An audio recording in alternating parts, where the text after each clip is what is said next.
Just months ago, President Biden taunted House Republicans when asked about this investigation. Watch this. Bribery allegation. Congresswoman Nancy Mace says there's damning evidence in the FBI file that you sold out the country. Do you have a response to the congressional Republicans? Where's the money? I'm joking. Mr. President, it's a bunch of malarkey. Yeah, where's the money? It's hard to find when you've got 20 shell companies, I guess. Joining me right now is Ohio Congressman Jim Jordan, the chairman of the House Judiciary Committee. Congressman, thanks so much for being here. What can you tell us? Good to be with you. Well, where's the money? It looks like it's in Joe Biden's accounts. That's where it's at. I mean, $200,000 that he got after the AmeriCorps pays Jim Biden, and then Jim Biden says loan repayment pays him back. And now this $40,000, which just happened to be, of course, 10% of the $400,000 that Hunter Biden got paid from this Chinese company. So when you look at all this, as Mr. Comer outlined, the brand that they were selling, this is not me talking, this is not Republicans talking, this is Devin Archer, Hunter Biden's partner, said the brand was Joe Biden. The 20 different companies, the multiple family members getting paid, how this money is routed through all these various entities, it sure starts to look funny. And then when you couple all that, Maria, with what the Justice Department did, or frankly failed to do when they investigated Hunter Biden and the Ukraine issue and all this, that's the real story here, I think, and that's why we are in an impeachment inquiry phase, and we continue to do our work. Chairman Smith is looking at the whistleblowers, the good information they brought forward, which, by the way, their testimony has stood up to cross-examination, has not wavered, has not changed. So Chairman Smith does that. Chairman Comer and the Oversight Committee are looking at the banking records, the suspicious activity reports, and then, of course, our committee excuse me, is looking at how the DOJ handled the investigation. Yeah, and I want to ask you about that. In terms of all of those shell companies that the Biden family set up while Joe Biden was vice president, are those some of those companies in that diagram? Those are the LLCs that he set up so that money could go from China to a Hunter Biden entity to another Hunter Biden entity? Those are the LLCs, right? Yeah, those are some of the multiple, Owasco is one of them, the Red Line, all these different companies they set up that they move money around, through and around.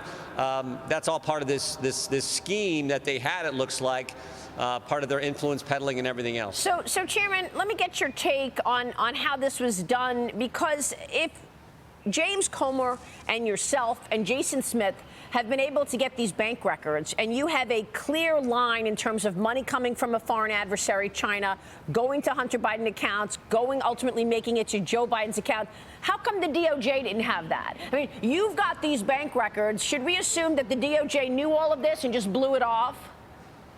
Well, they certainly kept some information from important people. We learned 2 weeks ago that Scott Brady, the U.S. attorney who the Attorney General, Bill Barr, put in charge back on January 3rd, 2020, of being the clearinghouse for all information related to Hunter Biden and related to Ukraine.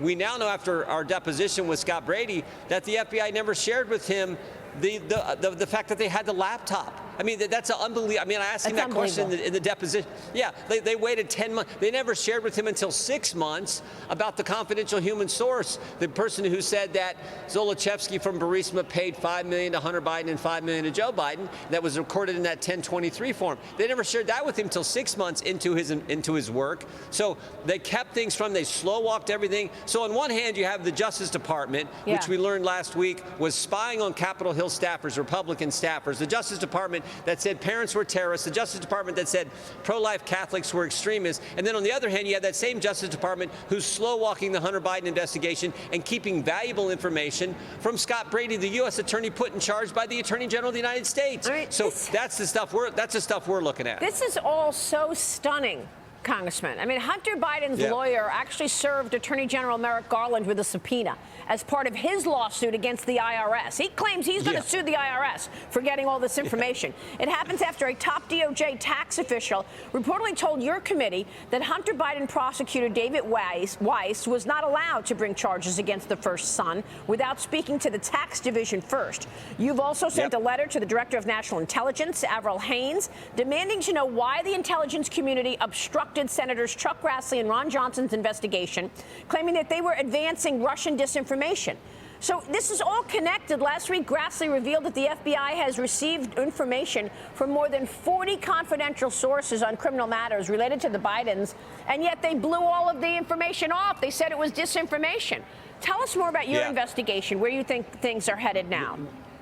We're looking into all that, plus Jason Foster, who worked for Senator Grassley, was spied on by the Justice Department. They got his phone records. He learned this because Google, one of the carriers, had the Justice Department subpoena them for the phone records of a key staffer for Senator Grassley. So while he's trying to investigate this, while they're giving him this briefing that he said was ridiculous, while all this is going on, they're also spying on his staffer who was looking into how the Justice Department ran the whole Crossfire Hurricane investigation. So we want to get answers to all that. We want to know who else did they spy on?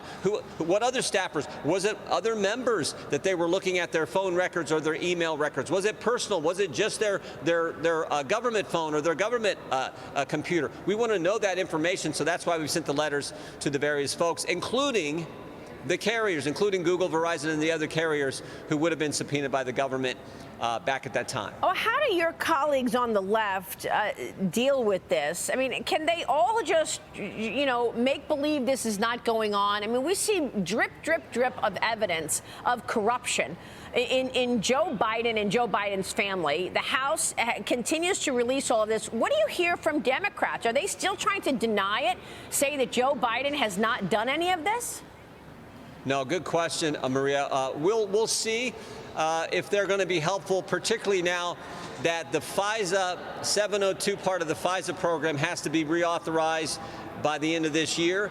So we are actually working with some Democrats who, still believe in the First Amendment, still believe in the Constitution, on safeguards we want to put in place dealing with the FISA law. So we'll see. I think there are some Democrats who are going to work with us who understand that the FISA system has certainly been abused. Now, they may not look at all the stuff we just talked about in the same way you and I do, but I do think there's an understanding from many Democrats that we need to reform the FISA law. So we're trying to work with them over the next couple months as we reauthorize that program. So where does the impeachment inquiry stand then? I mean, between the dereliction of duty at the southern border to outright corruption in our faces, do you think the impeachment inquiry is going to lead to an official impeachment? We're going to follow the evidence. Look, we got David Weiss, who's coming in for a deposition next Tuesday. We will look forward to that and the questions we have for him. The various times his story has changed over the last several months and how he dealt with the Hunter Biden investigation. Mr. Comer continues to look at the business records. And, of course, Chairman Smith and the Ways and Means Committee continue to get information from Mr. Ziegler and Mr. Shapley, the two whistleblowers. Brave whistleblowers who came forward. Yeah. They continue to give us more information that has to go through that committee before it can be made public. So those are the three prongs that we're pursuing. We'll get all the evidence, and then we'll make a decision if it warrants actually moving to articles of impeachment. All right, let me ask you quickly about the other business in the House. The House is set to vote on the Israel Alone Aid Bill today. The nonpartisan Congressional Budget Office says that the $14 billion bill would add nearly $27 billion to the deficit, saying that, cuts to the IRS would decrease the collection on taxes. Here's Speaker Johnson's reaction to the CBO score. Watch. Only in Washington, when you cut spending, do they call it an increase in the deficit. So, Congressman, what about that? What can you get done before your November 17th deadline where the government runs out of money? Well, Mike's exactly right. CBO says that, somehow this is going to cost. I mean, add to the deficit. You got to be kidding me. We're scaling back government. That's somehow going to cost. So I just don't buy that. Second, we do need to help our dearest and closest ally, the state of Israel. I'm all for this package, and I'm for the way Mike has done it. The Speaker's done it, separated out from Ukraine and other issues. Let's focus on helping Israel right now. Let's get that done today or tomorrow while we're in session this week.